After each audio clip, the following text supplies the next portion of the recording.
Prashant and team ಕೇಳಿದಾಗ ನಮ್ಮ team ಅಲ್ಲ, ನಾವು ಇವತ್ತೆಲ್ಲೋದ್ರು ಹೆಮ್ಮೆಯಿಂದ ಕರ್ನಾಟಕದಿಂದ KGF ಸೆಟ್ಟಲ್ಲಿ ನಾನು ಮಾಡಿದ ಕೆಲಸದಿಂದ ಅಲ್ಲಿ ಅಸೋಸಿಯೇಟ್ ನಂಗೆ ಮತ್ತೆ ಇನ್ನೊಂದು ಸಿನಿಮಾ ಕರೆದು ಕೊಡ್ತಾರೆ. ಅದು ಸಿನಿಮಾ ದೊಡ್ಡದಾಗಿರುತ್ತೆ, ಅದೇ ರಾಜ. ಒಂದು 5,000-6 ಸಾವಿರ ಜನ ಫುಲ್ ಕ್ರೌಡ್ ಮುತ್ಕೊಂಡ್ಬಿಟ್ಟಿದ್ದಾರೆ. ದೇವರ ಅಲ್ಲಿ ಕಮಲ್ ಭಯ್ಯ ಅಂತ. KGF ವಾಸ್ ರೇಜ್ ಹಿಟ್ ಅಲ್ಲ, ಆವಾಗ ಒಂಥರ ಅಳುವನಾಗ ಆಗ್ಬಿಟ್ಟಿತ್ತು. ಅದಾದ್ಮೇಲೆ ನಾ ಮತ್ತೆ ಇನ್ನೊಂದ್ಸರಿ ಡಬ್ ಅಂತ ಮಾಡಿದ್ದು, ಕನ್ನಡದಲ್ಲಿ ಮಾಡಿದ್ದು ಮಾಸ್ತಿ ಗುಡಿಗೆ ಅನಿಲ್ ಡಬ್ ಮಾಡಿದ್ದು. ಎಂದಗಯ್ಯ ಎಲ್ಲನ್ರ ಅಂದ್ರೆ ಮಾನಕ್ ವಚ್ಚಿ ಎಲ್ಲಿపోయింದ ಅಂತಾರೆ. ಕೋವಿಡ್ ಬಂದು ಹೊಟ್ಟೋಯ್ತು ನಮ್ಗೆ ಅಂತ. ಕಾಸ್ಕೂಟ್ ನೋಡೋ ಪ್ರೇಕ್ಷಕನ ನಾವು ಯಾವುದೇ ಕಾರಣಕ್ಕೂ ಯಾವತ್ತು ಚಿಕ್ಕದಾಗಿ ನೋಡೋ ಹಾಗಿಲ್ಲ. ಅಲ್ಲಿ ತೆಲುಗು ಸೆಟ್ ಆಗಲಿ, ತಮಿಳ್ ಸೆಟ್ ಆಗಲಿ, ಅಲ್ಲಿ ಕರ್ನಾಟಕ ಗಾಡಿ ಕಾಣಿಸಿರೋದು ನಂದೇ ಆಗಿತ್ತು. ಕುಗ್ಗೋ ಪರಿಸ್ಥಿತಿ ಯಾವತ್ತೂ ಇಲ್ಲ, ಮನಸ್ಥಿತಿ ಮೊದಲೇ ಇಲ್ಲ ನನಗೆ. ಅವ್ರು ಕಿಂಡ್ಲು ಮಾಡಿದ್ರೆ ನಾನು ಒಂದಷ್ಟು ಬಂಡಲ್ ಎತ್ಕೊಂಡ್ ಬರ್ತೀನಿ.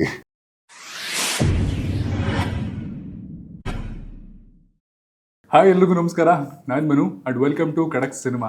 ಇವತ್ತು KFIನ ಕಂಟಿನ ಕಂಚ ವರ್ಸಟೈಲ್ ಆಕ್ಟರ್ ವಶಿಷ್ಠ ಸಿಂಹ ಅವ್ರ ನನ್ನ ಜೊತೆಗಿದ್ದಾರೆ. ಅವ್ರನ್ನ ವೆಲ್ಕಮ್ ಮಾಡೋಣ. So welcome to the show sir. ನಮಸ್ಕಾರ ಸರ್, ಹೇಗಿದ್ದೀರಾ? ಸೂಪರ್. ನೀವು? ನಾನು ಸೂಪರ್ ಆಗಿದ್ದೀನಿ. ಅಂದರೆ ಕೆಲವು ಆ್ಯಕ್ಟರ್ಗಳನ್ನ ನೋಡಿದ್ರೆ ತುಂಬ ಖುಷಿ ಆಗುತ್ತೆ. ನಿಮ್ಮನ್ನು ಫಾಲೋ ಮಾಡಿಕೊಂಡು ಬಂದು ಅಂದರೆ ನಿಮ್ಮ ಬಗ್ಗೆ ತಿಳ್ಕೊತಾ ಡಿಯೋಲಿ ಓಡಾಡಿದ ದಿನಗಳ ಬಗ್ಗೆ ಮಾತಾಡಿದ್ವಿ. ಆ್ಯಂಡ್ ರೀಸೆಂಟಾಗಿ ಮರ್ಸಿಡೀಸ್ ಬೆಂಜನ್ನು ತೊಗೊಂಡಿದ್ದೀರಾ. ಅಂದರೆ ಒಬ್ಬ ಆ್ಯಕ್ಟರ್ಗೆ ಒಂದು ಸ್ಟಫ್ ಇತ್ತು ಅಂದರೆ ಎಲ್ಲಿಂದ ಎಲ್ಲಿವರೆಗೂ ಬೇಕಾದ್ರೂ ಹೋಗಬೇಕು ಅನ್ನೋದಕ್ಕೆ ನೀವು ಒಂಥರ ನಿದರ್ಶನ. ಏನು ಹೇಳ್ತೀರಾ ಅಂದರೆ ಈ ಜರ್ನಿ ಬಗ್ಗೆ? ನನಗೆ ಮೊದಲಿಂದನೂ chase your dreams, chase your goals ಅಂತ. ಅಂದರೆ ಒಂದಷ್ಟು ಗುಡ್ಡೆ ಶಾರ್ಟ್ ಟರ್ಮ್ ಟಾರ್ಗೆಟ್ಸು, ಒಂದರಿಂದ ಒಂದನ್ನ ಬ್ರೇಕ್ ಮಾಡ್ಕೋತಾ ಹೊಡ್ಕೋತಾ ಮುನ್ನುಗ್ತಾ ಇರಬೇಕು ಅನ್ನೋ ಒಂದು ಹಠ. ಅದು ಬಿಟ್ಟರೆ ಬೇರೆ ಇನ್ನೇನು ಅನ್ಸಲ್ಲ. ನನಗೆ ಕಾರು ಬೈಕ್ ಅಂದ್ರೆ ಸಿಕ್ಕಾಪಟ್ಟೆ ಹುಚ್ಚು. ಬೈಕ್ಗಳು ಓಡ್ಸಕ್ಕೆ ಮೊದಲು ಬಿಡಲ್ಲ, ಹಾಗಾಗಿ ಕಾರೆಲ್ಲರೂ ಆಸೆ ತೀರಿಸ್ಕೊಳ್ಳೋಣ ಅಂತ. ಸೊ ಕಾರ್ಗಳು ಪೆಕ್ಯುಲರ್ ಮಾಡೆಲ್ಸ್ ಲಾಂಚ್ ಆದಾಗ ಅದು ನನ್ನದಾಗಬೇಕು ಅನ್ನೋ ಒಂದು ಆಸೆ. ಯಾವಾಗಲೂ ಯಾರೋ ನಮ್ಮ ಸಂಬಂಧದವ್ರು ಕಾರ್ ತಗೊಂಡ ಯಶೋಗಾಥೆ ನಮ್ಗೆ ಕೇಳಿದಾಗ, ನಮ್ಮನ್ನು 4 ಜನ ಅದನ್ನ ಇಟ್ಕೊಂಡು ಕಿಂಡ್ಲು ಮಾಡಿದಾಗ, ಸರಿಯಾಗಿ ಅದರಲ್ಲಿ ಕೂರಕ್ಕೂ ಬಿಡದೇ ಇದ್ದಾಗ ಆದಂಥ ಎಲ್ಲೋ ಒಂದು ಬೇಜಾರು ಅಥವಾ ಅವಮಾನ, ಒಂದು ಕಾರನ್ನ ಮುಟ್ಟಕ್ಕೆ ಬಿಡಲ್ಲ, ಒಂದಷ್ಟು ಕಾರನ್ನ ತಗೋತೀನಿ, ನಾನು ಹಠ ಕೊಡುತ್ತೆ. ಸೊ ಆ್ಯಂಡ್ ಒಂದಷ್ಟು ಜನ ಮಿಡಲ್ ಕ್ಲಾಸ್ ಹುಡುಗರು ಇರ್ತಾರಲ್ಲ, ನಮ್ಮ ಇಂಟರ್ವ್ಯೂ ನೋಡ್ತಿರೋರಾಗಲಿ ಅಥವಾ ಅವ್ರಿಗೆಲ್ಲನೂ ನೀವು ಪ್ರತಿನಿಧಿಸ್ತಿರ್ತೀರ. ಅಂದರೆ ಕಷ್ಟಪಟ್ಟರೆ ಏನು ಬೇಕಾದ್ರೂ ಆಗ್ಬೋದು ಅನ್ನೋದಕ್ಕೆ. ಡೆಫಿನೆಟ್ಲಿ. ಅಂದರೆ ಏನಿಲ್ಲ, ಅಂದರೆ ಎಲ್ಲ ನಮ್ಮ ಕೈಲೇ ಇರುತ್ತೆ. ಈಗ ನಮಗೆ ನಾವು ಲಿಮಿಟೇಷನ್ ಸೆಟ್ ಮಾಡ್ಕೊಂಡ್ಬಿಟ್ರೆ ಪ್ರಾಬಬ್ಲಿ ಏನೂ ಆಗಲ್ವೇನೋ ಅಥವಾ ಏನು ಮಾಡೋಕ್ಕಾಗಲ್ವೇನೋ. ಲಿಮಿಟೇಷನ್ಸ್ ಇಲ್ಲದೆ go all out, put in the best possible effort. ಎಷ್ಟು ನಮ್ಮ ಶಕ್ತಿಯ ಅನುಸಾರ ಅಥವಾ ಶಕ್ತಿ ಮೀರಿ ಎಫರ್ಟ್ ಹಾಕಿದಾಗ ಒಂಚೂರು ಟೈಮ್ ಹಿಡಿಬೋದು ಅಷ್ಟೇ, ಬಟ್ ಪ್ರಯತ್ನಕ್ಕೆ ಫಲವಂತೂ ಇದ್ದೇ ಇದೆ. ಸೊ ಆ ಫಲ ಬಂದಾಗ ಆ ಫಲ ಅನುಭವಿಸಿದವ್ರಿಗೆ ಗೊತ್ತದ್ರ ರುಚಿ. ಖಡಕ್ ವಾಯ್ಸು ಆ್ಯಂಡ್ ನೀವು ಬಂದ್ರೂ ಒಂದು ಮೆಜೆಸ್ಟಿಕ್ ಲುಕ್ ಖಡಕ್ಕಾಗೇ ಇರುತ್ತೆ. ಈ ಸಿನಿಮಾದಲ್ಲಿ ಲವ್ ಟ್ರಾನ್ಸಿಸ್ಟ್ ಆಗಿದ್ದೀರಾ. ಲವ್ಲಿ ಯಾಕೆ ಮಾಡಬೇಕು ಅಂತ ಅನಿಸ್ತು? ಖಡಕ್ಕಾಗಿ ಇರಬೇಕು ಅನ್ನೋದನ್ನ ಉದ್ದೇಶ ಅಥವಾ ಇರೋದೇ ಅಂತೂ ಅಲ್ಲವೇ ಅಲ್ಲ, ಸ್ವಾಭಾವಿಕವಾಗಿ ಇರೋದು ಬಿಲ್ಟೇ ಆಗ್ತಿ. ಸೊ ಲವ್ ಅನ್ನೋದು, ಪ್ರೀತಿ ಅನ್ನೋದು ನವಿರಾದ ಭಾವನೆ ಎಲ್ಲ ಜೀವಕ್ಕೂ ಇದೆ.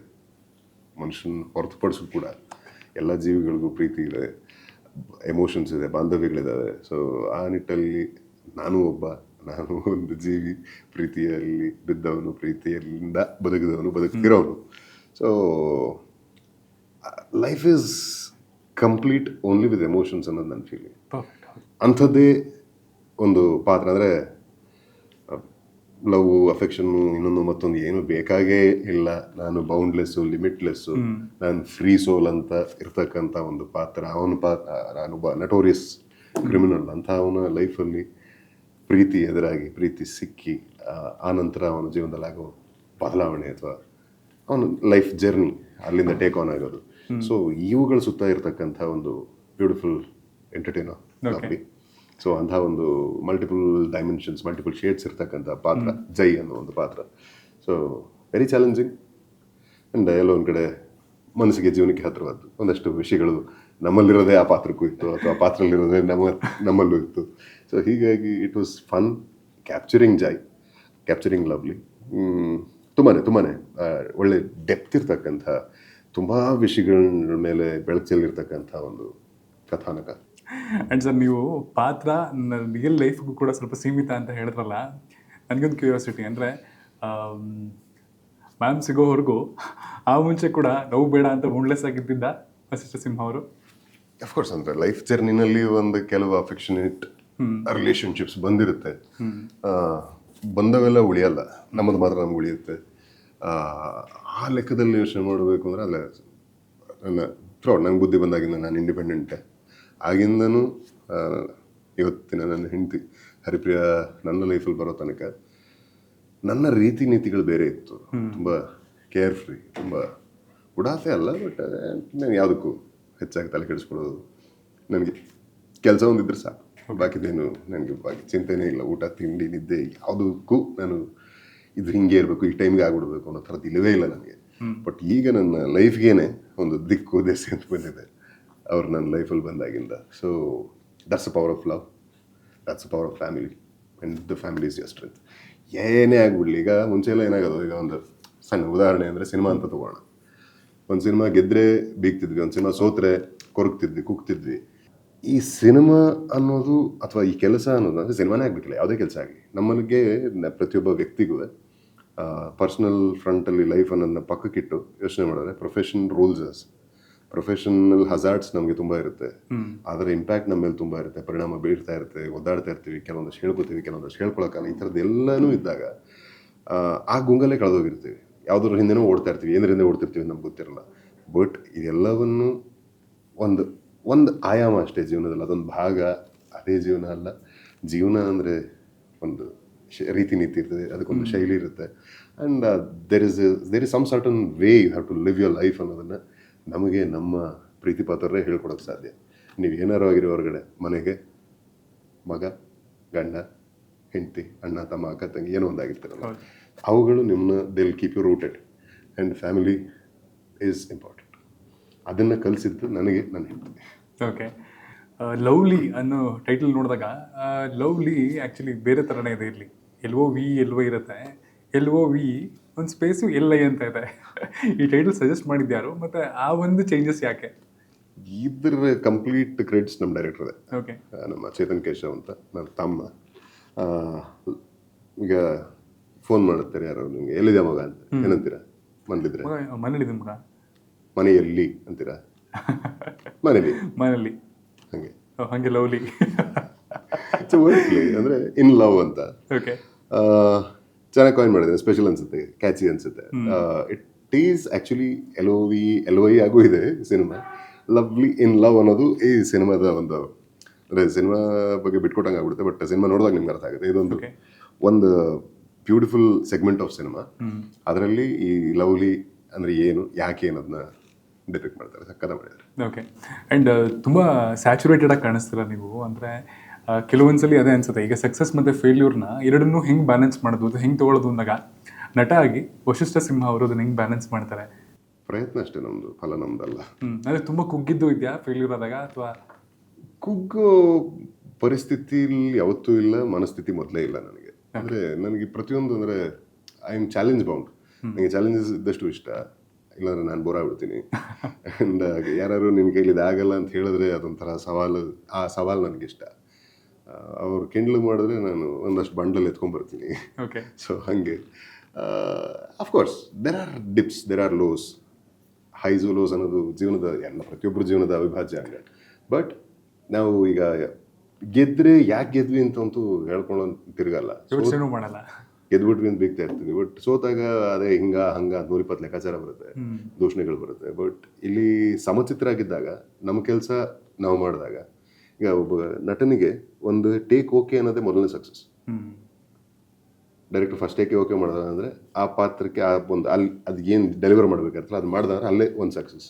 ಸೊ ಆ ಥರ ಹಲವಾರು ಸಕ್ಸಸ್ಗಳು ಕಂಡುಕೊಂಡೇ ಬಂದಿರ್ತೀವಿ.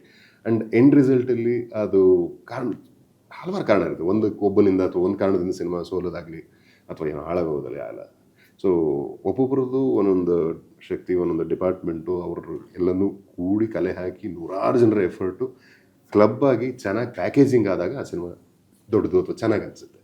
ಸೊ ಆ ನಿಟ್ಟಲ್ಲೇ ಎಲ್ಲರೂ ಪ್ರಯತ್ನ ಪಡ್ತಾ ಇರ್ತಾರೆ. ಬಟ್ ಎಲ್ಲೊಂದು ಸರಿ ಎಡುವುದಾಗ ಗೊತ್ತಿದ್ದು ಹಿಂಗೆ ಆಯ್ತಲ್ಲ ಅಂತ ಅನ್ಸರ ಸ್ವಲ್ಪ ಬೇಜಾರಾಗುತ್ತೆ. ನೋಡಿದೆ ಏನೋ ಹೇಳಿದೆ, ಇನ್ನು ಎಚ್ಚೆತ್ಕೋಬೋದಾಗಿತ್ತು, ತಿದ್ಕೋಬೋದಾಗಿತ್ತು, ಆದರೂ ತಿದ್ಕೊಳ್ಳಿಲ್ಲ ಅಂದ್ರೆ ಮಾತ್ರ ಬೇಜಾರಾಗುತ್ತೆ. Otherwise no. ಆ್ಯಂಡ್ ಅದು ಏನೇ ಆದ್ರೂ ಅದು ಒಂದು ಸಿನಿಮಾ. ನೆಕ್ಸ್ಟ್ ಇನ್ನೊಂದು ಸಿನಿಮಾದಲ್ಲಿ ನಮಗೆ 4 ಜನ ನಮ್ಮನ್ನು ಇಷ್ಟಪಟ್ಟು ಪ್ರೀತಿ ಕೊಟ್ಟು ನಂಬೋ ಸಿನಿಮಾ ನೋಡಿರ್ತಾರೆ, ಅವ್ರಿಗೆ ಡಿಸಪಾಯಿಂಟ್ ಆಗಿದ್ರೆ ಮುಂದಿನ ಸಿನಿಮಾದಲ್ಲಿ ಅದನ್ನ ಬಡ್ಡಿ ಸಮೇತ ವಾಪಸ್ ಕೊಡ್ಬೇಕಾಗಿರೋದು ನಮ್ಮ ಜವಾಬ್ದಾರಿ. ಹೌದು. ಕಾಸು ಕೊಟ್ಟು ನೋಡೋ ಪ್ರೇಕ್ಷಕನ ನಾವು ಯಾವುದೇ ಕಾರಣಕ್ಕೂ ಯಾವತ್ತೂ ಚಿಕ್ಕದಾಗಿ ನೋಡೋ ಹಾಗಿಲ್ಲ. ಆ್ಯಂಡ್ ಅವ್ರಿಗೆ ನಮ್ಮ ಮೇಲೆ ಬೇಜಾರಿದ್ರೆ ಅದನ್ನು ಹೇಳೋದು ಬಡ್ಡಿ ಸಮೇತ ರಿಟರ್ನ್ ಕೊಡಬೇಕು. We have to satisfy them. That's our responsibility for life.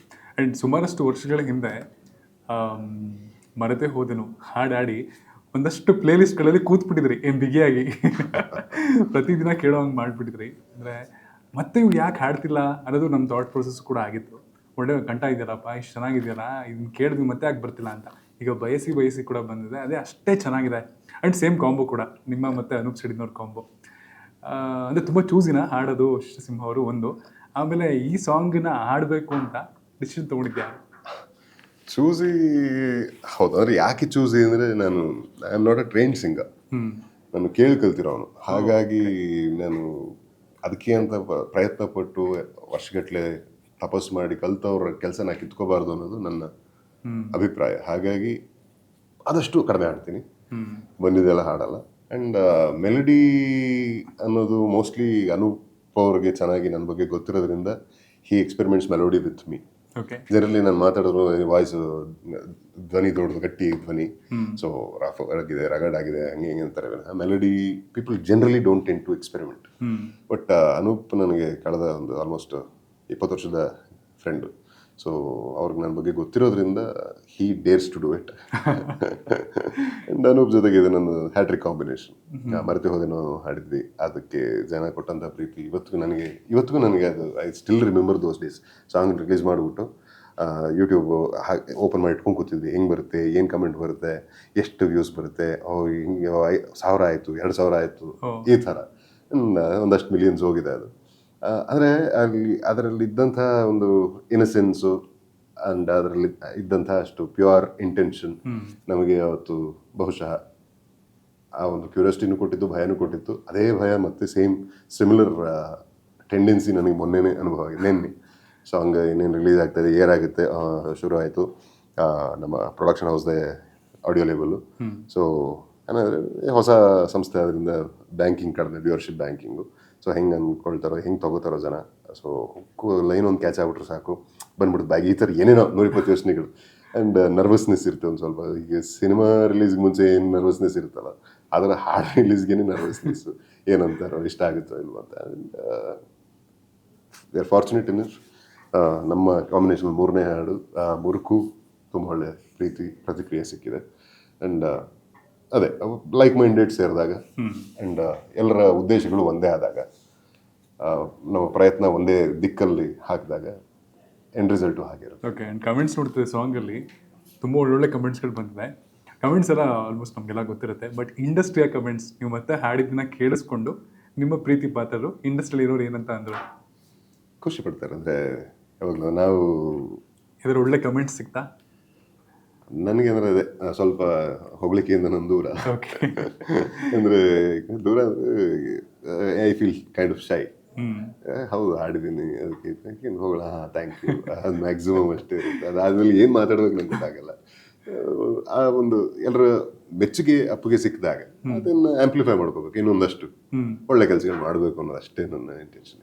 And general audience ರೀತಿರೇ ಹರಿಪ್ರಿಯ ಮ್ಯಾಮ್ ಕೂಡ ನಿಮ್ಮನ್ನ ಕ್ರಿಟಿಸೈಸ್ ಮಾಡ್ತಾರೆ, ಚೆನ್ನಾಗಿದೆ, ತುಂಬ ಚೆನ್ನಾಗಿದೆ, ಇದು ಚೆನ್ನಾಗಿ ಮಾಡಿದಿರಾ, ಆ್ಯಂಡ್ ಇದು ಸ್ವಲ್ಪ ಹಿಂಗಾಗಿದೆ ಅಂದರೆ ಹೇಳ್ತಾರ? She is a very big critic. ಹೌದಾ?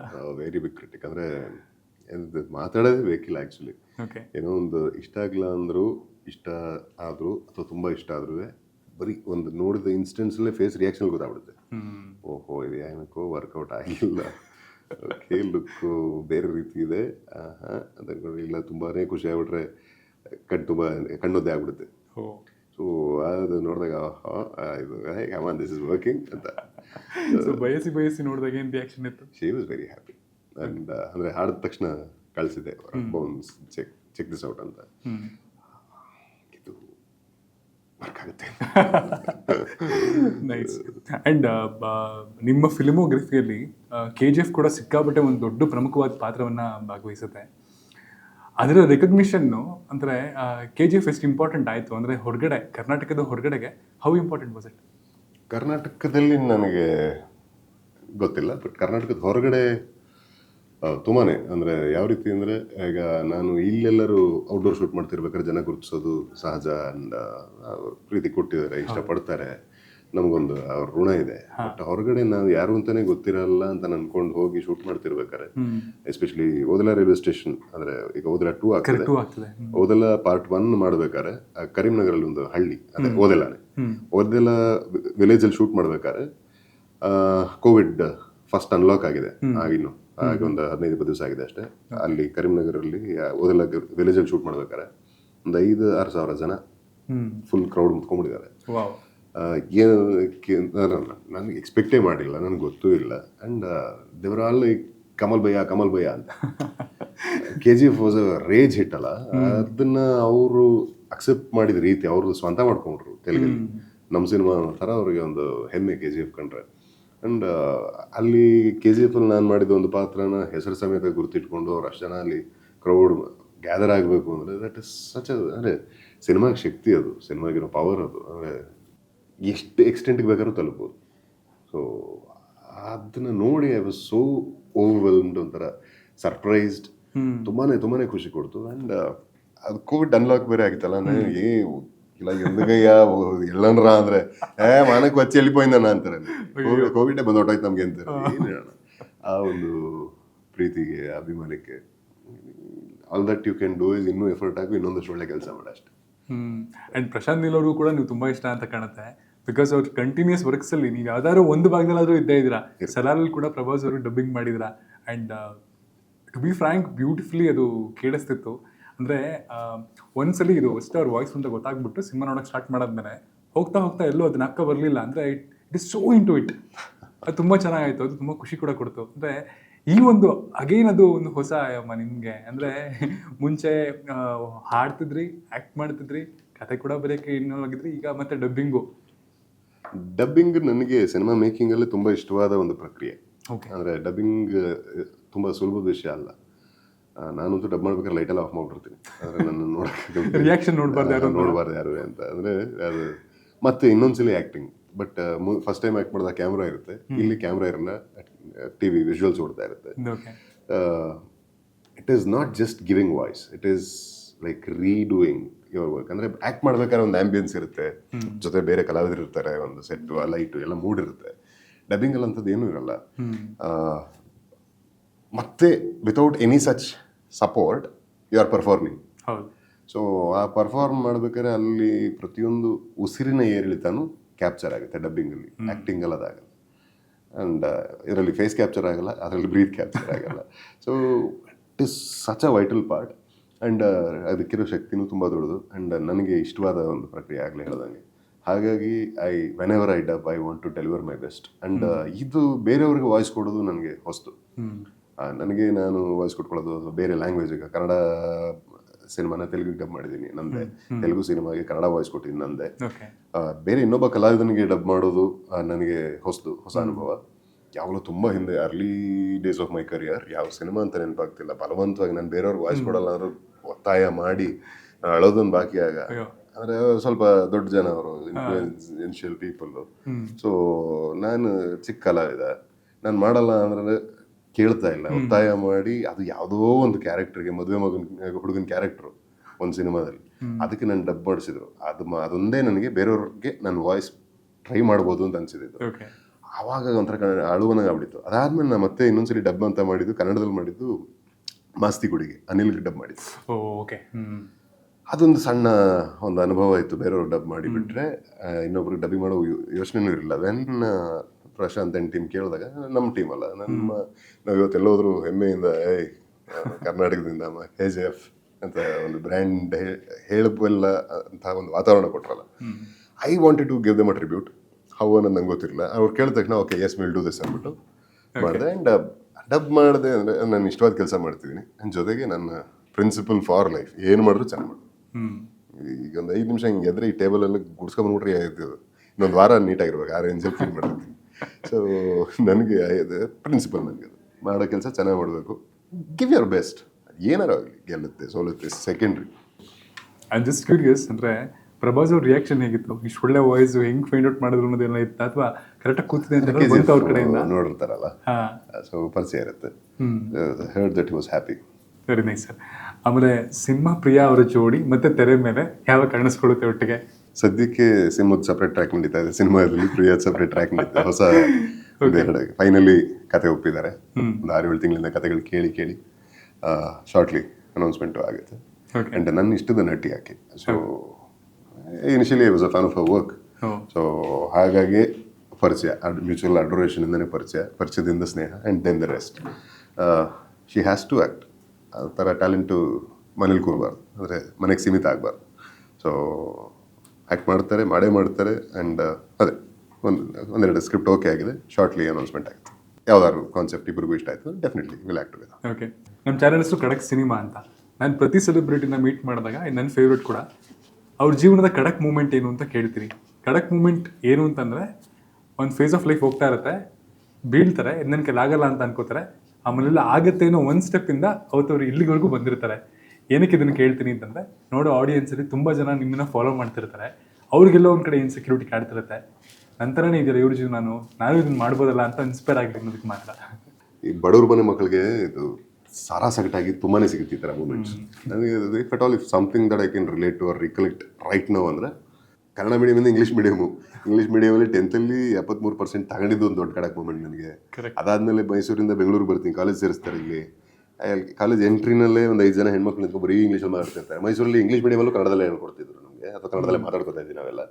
ಇಲ್ಲಿ ಅವ್ರು ಎಷ್ಟು ಚೆನ್ನಾಗಿ ಮಾತಾಡ್ತಿರೋನೇ ಸೆಕೆಂಡ್ರಿ. ಅವ್ರು ಮಾತಾಡ್ತಿದ್ದು ನೋಡಿ ನಂಗೆ ಈ ರೀತಿ ಮಾತಾಡೋಕೆ ಬರಲ್ವಾ ಅಂತ ವಾಪಸ್ ಮನೆಗೆ ಹೋಗ್ಬಿಟ್ಟೆ ನಾನು. 3 ದಿವಸ ಜ್ವರ ನನಗೆ. ಇನ್ನೊಂದು 6 ತಿಂಗಳಲ್ಲಿ ಅವರೇ ಅಪ್ಪ ನಿನ್ನ ದಮ್ಮಯ್ಯಂತಿ ಇಂಗ್ಲೀಷ್ ಹತ್ರ ಮಾತಾಡೋ ಅಂತ ಅವರೇ ಹೇಳೋದು. ಸೊ ಆ ರೀತಿ ಅಂದರೆ ಪ್ರತಿಯೊಂದು ನಾವು ಫೇಸ್ ಮಾಡ್ಕೊಳ್ತಾ ಅಂದರೆ you chase your own hazards dreams ಅನ್ನೋ ಒಂದು ಪಾಲಿಸಿ. ಆ ಥರ ಎಲ್ಲವೂ ನಮಗೆ ನಾವು ಅಂದ್ಕೊಂಡಾಗ ಬರದೇ ಇದ್ದಾಗ ನಾವು ಗಟ್ಟಿಯಾಗಿ ನಿಂತ್ಕೋಬೇಕು. ಗಟ್ಟಿಯಾಗಿ ನಿಂತರೆ ಎಲ್ಲವೂ ಸಾಧ್ಯ ಅನ್ನೋದನ್ನೇ ನಮಗೆ ಜೀವನ ನಮ್ಗೆ ಕೊಟ್ಟಿರೋ ಪಾಠ. ಸಿನಿಮಾ ಆಗಿದ್ದೇ ಹಾಗೆ ನನಗೆ. ಅಂದರೆ ಹೇಳೋದಲ್ಲ, ಕೆಲಸ ಮಾಡ್ತಿದ್ದೆ, ನನಗೆ ಯಾಕೋ ಸರಿ ಹೋಗ್ತಿರಲಿಲ್ಲ, ನಾಟಕದ ಗೀಳಿತ್ತು, ವೀಕೆಂಡ್ಸಲ್ಲಿ ಮಾತ್ರ ರಿಹರ್ಸಲ್ಗೆ ಹೋಗಿ ನಾಟಕಗಳಲ್ಲಿ ಆ್ಯಕ್ಟ್ ಮಾಡ್ತಿದ್ದೆ. ಸೊ ಅದು ತುಂಬ ಇಷ್ಟ ಆಗೋದು, ಬಟ್ ಏನೂ ಮಾಡೋಕ್ಕಾಗ್ತಿರಲಿಲ್ಲ. ಕೆಲಸ ಮಾಡಬೇಕು, ಹೊಟ್ಟೆಪಾಡು, ಬದುಕಬೇಕು. ಒಂದು ಫೈನ್ ಡೇ ಡಿಸೈಡ್ ಮಾಡಿಬಿಟ್ಟೆ, ಇದು ನನ್ನ ಕೈಲಲ್ಲ, ಬಿಟ್ಬಿಡ್ತೀನಿ ಅಂತ. Randomly I quit my job. So ಅದಾದಮೇಲೆ ನಾಟಕಗಳಲ್ಲಿ ಆ್ಯಕ್ಟ್ ಮಾಡೋದನ್ನ ನೋಡಿದವರು, ಫ್ರೆಂಡ್ಸು, ಟೀಮ್ ಅವರೆಲ್ಲ, ಮಗ ಹೈಟು ಪರ್ಸನಾಲಿಟಿ ಚೆನ್ನಾಗಿದೆ, ನೋಡೋಕೆ ಚೆನ್ನಾಗಿದೆ, ವಾಯ್ಸ್ ಚೆನ್ನಾಗಿದೆ, ಆ್ಯಕ್ಟ್ ಮಾಡು, ಯಾಕೆ ಟ್ರೈ ಮಾಡಬಾರ್ದು ನೀನು, ಸೀರಿಯಲ್ಲು ಸಿನಿಮಾನ ಮಾಡು ಅಂತ. ಸಿನಿಮಾ ಮಾಡಬೇಕು ಅಂತ ಅನ್ಕೋತೀನಿ, ಬಟ್ ಸಿನಿಮಾ ಬಗ್ಗೆ ಏನಂದ್ರೆ ಏನೂ ಗೊತ್ತಿಲ್ಲ ನನಗೆ. ಏನು ಪರಿಚಯ ನೋಡಿ ಆ್ಯಸ್ ಎ ಫ್ಯಾನ್ ಸಿನಿಮಾಗಳು ನೋಡಿದ್ದೀನಿ, ಪ್ರೇಕ್ಷಕನಾಗಿ ಸಿನಿಮಾಗಳು ನೋಡಿದ್ದೀನಿ, ವಿನಃ ಇನ್ನೇನು ಗೊತ್ತಿಲ್ಲ ಸಿನಿಮಾ ಬಗ್ಗೆ ನನಗೆ. ಸೊ ಒಂದು ಕೆಲಸ ಅಲ್ಲಿ ಬಡ್ಜೆಟು ಇನ್ನೊಂದು ಮತ್ತೊಂದು ಎಲ್ಲ ಹೆಕ್ಟಿಕ್ ಇರುತ್ತೆ. ನಾನಲ್ಲಿ ಹೋಗಿ ಸೈಕಲ್ ಹೊಡೆದ್ಬಿಟ್ಟು ಪಾಪ ಅವ್ರಿಗೆ ಯಾಕೆ ತೊಂದರೆ ಕೊಡಬೇಕು, ಇನ್ನೊಂಚೂರು ನಾಟಕಗಳು ಮಾಡೋಣ, ಕೆಲವು ಸೀರಿಯಲ್ಸಲ್ಲಿ ಕ್ಯಾಮ್ರಾ ಫೇಸ್ ಮಾಡಿ, ಲೈಟಿಂಗು ಕ್ಯಾಮ್ರಾ ಅದಕ್ಕೆಲ್ಲ ಗೆಟ್ ಯೂಸ್ ಟು ಆಗಿಬಿಟ್ಟು ಆಮೇಲಿಂದ ಸಿನಿಮಾ ಹೋಗೋಣ ಅಂದರೆ ಸೀರಿಯಲ್ಗೆ ಪ್ರಯತ್ನ ಪಡ್ತೀನಿ. ಒಂದು 3 ಆಡಿಷನ್ ಕೊಡ್ತೀನಿ, ಆಡಿಷನ್ ಹೊಗಳ್ತಾರೆ. ಅದಾದ ಹೊಗಳಿದ್ದೇ ತಡ, ನಿಂಗೆ ಆ ಕ್ಯಾರೆಕ್ಟರ್ಗೆ ಕರೆದಿದ್ದಪ್ಪ ನೀನು, ನಾನು ನೋಡ್ರಿ ಇಷ್ಟು ಚೆನ್ನಾಗಿ ಆ್ಯಕ್ಟ್ ಮಾಡ್ತೀನಿ, ನಾನು ಸೂಪರ್ ಲೀಡ್ ಕ್ಯಾರೆಕ್ಟರ್ ಕೊಡ್ತೀನಿ ಅಂತಾರೆ. ಹಂಗಿಂಗೆಲ್ಲ ಅಂದು ಇನ್ನೇನು ಲೈಫ್ ಸೆಟ್. ಅಂದರೆ ಸೀರಿಯಲ್ ಅಂದರೆ ಈ ಸಿನಿಮಾದಲ್ಲಿ ಬಂದ ತಕ್ಷಣ ದುಡ್ಡು ಸಿಗಲ್ಲ ಗುರುತಿಸ್ಕೊಳ್ಳೋ ತನಕ. ಸೀರಿಯಲ್ ಪರ್ ಡೇ ಇಷ್ಟು ಪೇಮೆಂಟ್ ಅಂತನಾರು ಇರುತ್ತೆ. ಲೈಫ್ ಸೆಟ್ ಆಗ್ಬಿಡುತ್ತೆ. ಕೆಲಸ ಬಿಟ್ಬಿಟ್ಟು ಆಲ್ರೆಡಿ 1.25 ವರ್ಷ ಆಗೋಗಿದೆ, ಮನೇಲಿ ಹೇಳಿಲ್ಲ. ಸೊ ಏನು ಮಾಡಲಿ ಅಂತ ಗೊತ್ತಿಲ್ಲ. ಸೊ ಲೆಟ್ಸ್ ಡೂ ಸಮಥಿಂಗ್ ಅಂತ ಅಂದರೆ ಅವ್ರು ಕೊಟ್ಟ ಭರವಸೆ ಇದೆಯಲ್ಲ, ಅಷ್ಟು ಉಬ್ಸಿರುತ್ತೆ. ಆಮೇಲಿಂದ ಒಂದು ವಾರ ಬಿಟ್ಕೊಂಡು ಮತ್ತೆ ಫೋನ್ ಬರುತ್ತೆ, ಇಲ್ಲಿ ನಡೀತಾ ಇದೆಯಪ್ಪ ಮಾತುಕತೆ. ಇನ್ನೊಂದು 15 ದಿವಸ ಆದಮೇಲೆ ನಾನು ಫೋನ್ ಮಾಡ್ತೀನಿ, ಆಗಲೂ ಮತ್ತೆ ಏನೋ ಕತೆ ಹೇಳ್ತಾರೆ. ಇನ್ನೊಂದು ತಿಂಗಳು ಬಿಟ್ಟು ಫೋನ್ ಮಾಡಿದ್ರೆ ಫೋನೇ ರಿಸೀವ್ ಮಾಡಲ್ಲ. ಏನು ಸರ್ ಹಂಗೆ ಅದು ಹಂಗೆಲ್ಲ ಹೇಳಿದ್ರೆ ಏನು ಮಾಡೋದಪ್ಪ, ನಮ್ಮ ಕೈಲಿಲ್ಲ, ಅದು ಇದು ಡೈಲಾಗ್ ಹೊಡಿತಾರೆ ಅಷ್ಟೇ, ಹೋಯ್ತು ನಮ್ಗಲ್ಲ ಅಂತ ಬಿಟ್ಬಿಟ್ಟಿರ್ತೀವಿ.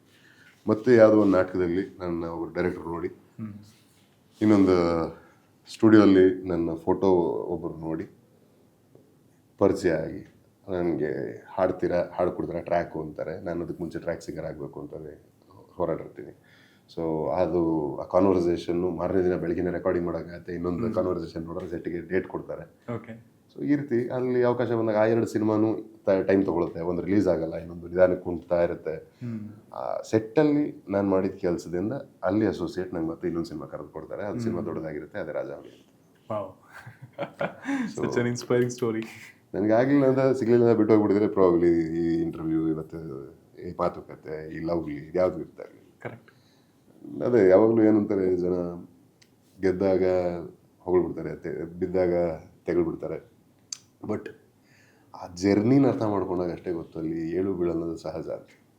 ಸೊ ಪ್ರತಿಯೊಂದು ಪ್ರಯತ್ನದಲ್ಲೂ ಪ್ರಾಮಾಣಿಕತೆ ಇದ್ಬಿಟ್ಟಾಗ ಅದರ ಫಲ ಬಂದೇ ಬರುತ್ತೆ. ಸರ್, ಲವ್ಲಿ ಅತಿ ಶೀಘ್ರದಲ್ಲಿ ರಿಲೀಸ್ ಆಗ್ತದೆ. ನಿಮ್ಮ ವರ್ಸಿಟಾಲಿಟಿ ಎಲ್ಲ ಕಡೆ ಪಸರಿಸಲಿ. ಇನ್ನೊಂದಷ್ಟು ಕಾಂಟ್ರಿಬ್ಯೂಷನ್ KFI ಇದೇ ರೀತಿ ಕೊಡ್ತಾ ಇರಿ. ಆ್ಯಂಡ್ ತುಂಬ ತುಂಬ ತುಂಬ ತುಂಬ ಎತ್ತರಕ್ಕೆ ತೊಗೊಂಡು ಹೋಗ್ತಾನೆ ಇರಿ, ನಮ್ಮನ್ನೆಲ್ಲ ಎಂಟರ್ಟೈನ್ ಮಾಡ್ತಾನೆ ಇರಿ. KFIಯ ಕಾಂಟ್ರಿಬ್ಯೂಷನ್ ನನ್ನ ಮೇಲೆ ತುಂಬ ಇದೆ. ಸೊ ಅದಕ್ಕೆ ಅದನ್ನು ಋಣ ತೀರ್ಸಕ್ಕಂತೂ ಆಗಲ್ಲ, ಬಟ್ ಏನೋ ಒಂದು ಚಿಕ್ಕದಾಗಿ ನನ್ನ ಕಡೆಯಿಂದ ರಿಟರ್ನ್ ಅಂತ ಏನಾದ್ರು ಇರಬೇಕಲ್ಲ. So all my efforts will be that. And ಬೇರೆ ಭಾಷೆಯಲ್ಲಿ ಆ್ಯಕ್ಟ್ ಮಾಡಿದಾಗಲೂ ನಾನು ಐ ಮೇಕ್ ಶ್ಯೂರ್ ನಾನು ಇಲ್ಲಿಂದ ನಾನು ಕಾರ್ ತಗೊಂಡು ಹೋಗ್ತೀನಿ. ಅಲ್ಲಿ ತೆಲುಗು ಸೆಟ್ ಆಗಲಿ, ತಮಿಳ್ ಸೆಟ್ ಆಗಲಿ, ಅಲ್ಲಿ ಕರ್ನಾಟಕ ಗಾಡಿ ಕಾಣಿಸಿರೋದು ನಂದೇ ಆಗಿರುತ್ತೆ. ವಾವ್. ಸೊ ಸಣ್ಣ ಸಣ್ಣ ಪ್ರಯತ್ನ, ನಮ್ಮದು, ನಮ್ಮೂರು, ನಮ್ಮ ನಾಡು, ನಮ್ಮ ಹೆಮ್ಮೆ ಅಷ್ಟೇ. ಎಲ್ಲ ಕಡೆ ಕಾಣಿಸಂಗಾಗಲಿ. All the best sir. Thank you.